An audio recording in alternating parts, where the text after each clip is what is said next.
Shepherd ক্রিজে এলেন, দেখলেন, পেটালেন, বলের চামড়া খুলে ফেললেন, রেকর্ডের পর রেকর্ড করলেন এবং তার পেটানোতে 2 উইকেটে যখন 157 রান ছিল, তিনি যখন নামছিলেন রয়্যাল চ্যালেঞ্জার্স বেঙ্গালুরুর, শেষ বাকি আর 14 বলের খেলা, মনে হচ্ছিল যে এই শেষ 14 বল বা আড়াই ওভারের মতো সময়টাতে তারা 30, 35, 40 রানও যদি যোগ করে তাহলে রানটা 200 হয় না, অন্তত 190-90 এর কাছাকাছি সর্বোচ্চ যেতে পারে।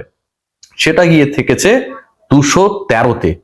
রোমারিও শেফার্ড 14 বলে 53 রানের বিধ্বংসী ইনিংস খেলেছেন, ব্যাটিং করেছেন প্রায় 370 স্ট্রাইক রেটের কাছাকাছিতে। এবং সবচেয়ে ইন্টারেস্টিং ফ্যাক্ট যেটা, যে তিনি ব্যাট করতে নামার পর তারা যে পার্টনারশিপটা করেছেন তিনি এবং টিম ডেভিড, সেখানটায় টিম ডেভিড বল খেলার সুযোগ পেয়েছেন মাত্র একটা বল খেলার সুযোগ পেয়েছেন তিনি, এবং সেই একটা বল সহ টোটাল দুজনের জুটি করতে গিয়ে 15টা বল পেয়েছিল, যেহেতু একটা নো বল হয়েছিল খলিল আহমেদের করা 19তম ওভারে।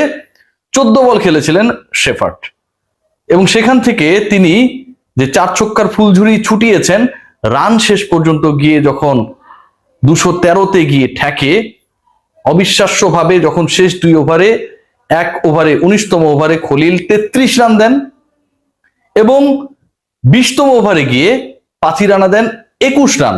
এই 2 ওভারে যে 54 রান তুলেছে রয়্যাল চ্যালেঞ্জার্স বেঙ্গালুরু, শেষ 2 ওভারে চেন্নাইয়ের বিপক্ষে কোনো দলের এবং আইপিএলে শেষ 2 ওভারে কোনো প্রতিপক্ষের বিপক্ষে কোনো দলের 2 ওভারে 54 রান তোলা রেকর্ড। ইন্টারেস্টিং ফ্যাক্ট এখানটাই শেষ না, 12 বল যে খেলেছিলেন, শেষ 12 বল শেফার্ড, সেই 12 বলে তিনি তুলেছিলেন 52 রান। ব্যাটার হিসেবে তিনি যে লাস্ট 12 বল খেলেছিলেন, শেষ 12 বল খেলে 52 রানস করাটাও স্বীকৃত টি20তে রেকর্ড। আইপিএল এর দ্রুততম হাফ সেঞ্চুরি করতে গিয়ে সেকেন্ড ফাস্টেস্ট হাফ সেঞ্চুরি করেছেন রোমারিও শেফার্ড। জয়সওয়ালের 13 বলের হাফ সেঞ্চুরির কথা আমরা সবাই জানি। এবং এই ম্যাচটায় আসলে সবচেয়ে বড় ইন্টারেস্টিং ফ্যাক্টই ছিল টিম ডেভিডের সাথে রোমারিও শেফার্ডের এই পার্টনারশিপ।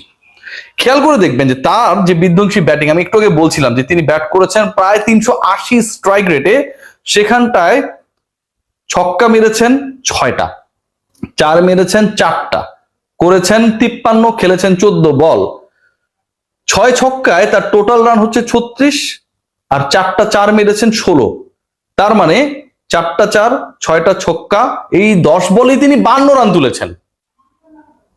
কি পরিমাণ বিধ্বংসী হলে, কি পরিমাণ টর্নেডো বইয়ে নিয়ে গেলে প্রতিপক্ষের উপরে এরকম একটা এন্ডিং হতে পারে।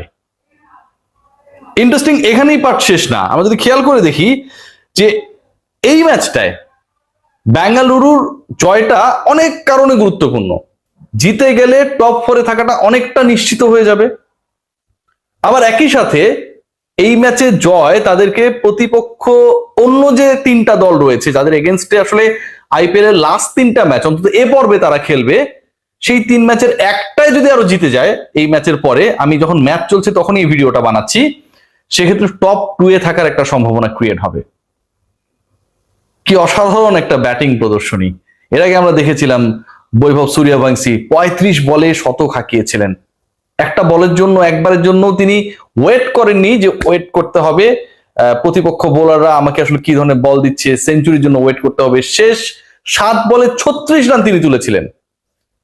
আজকে যেন সেটার একটা মিনি ক্যামিও দেখালেন শেফার্ড। 5 উইকেটে একটা দলের স্কোর যখন 157, বাকি মাত্র 14টা বলে খেলা, সেই দলটা শেষ পর্যন্ত গিয়ে ল্যান্ড করলো 213-তে। 14 বলে 53 রানের 380 স্ট্রাইক রেটের এই ইনিংসটা আইপিএল অনেকদিন মনে রাখবে। সবাই ভালো থাকবেন।